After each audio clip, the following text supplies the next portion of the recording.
Troisième jour du mois des âmes du purgatoire. Après cette vie, on distingue 5 endroits destinés à recevoir les âmes au sortir de leur corps.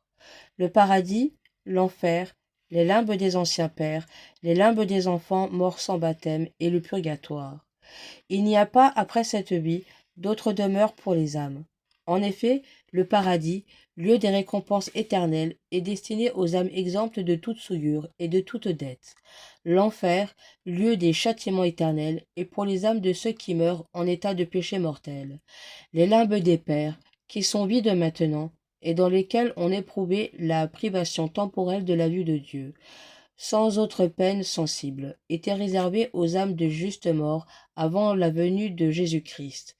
Les limbes des enfants, où l'on est éternellement privé de la vue de Dieu, sans peine afflictive, sont pour les enfants qui meurent sans recevoir le baptême, entachés seulement du péché originel, enfin le purgatoire, où l'on est soumis temporairement à la peine du sens et à la peine du damne, et le séjour des âmes qui sortent de ce monde, soit avec la coulpe du péché véniel, soit avec la peine ou dette de péché véniel ou mortel.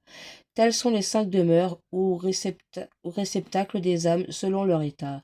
La dévotion envers les âmes du purgatoire ranimera notre foi et notre espérance en nous rappelant les mystères de l'au-delà. L'exemple.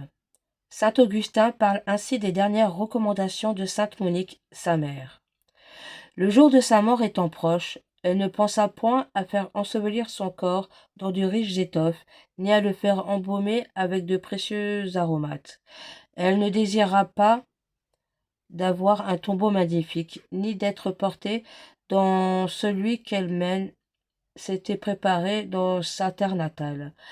Elle ne nous recommande rien de toutes ces choses, mais seulement de nous souvenir d'elle à l'autel de Dieu, où elle n'avait pas manqué d'assister à un seul jour de sa vie, et où elle savait que l'on distribuait la victime sainte, dont le sang a effacé la quédule de notre condamnation et triomphe de nos ennemis. Quelle voix sèmant la terreur poursuit l'audacieux pécheur au tribunal du Dieu vengeur.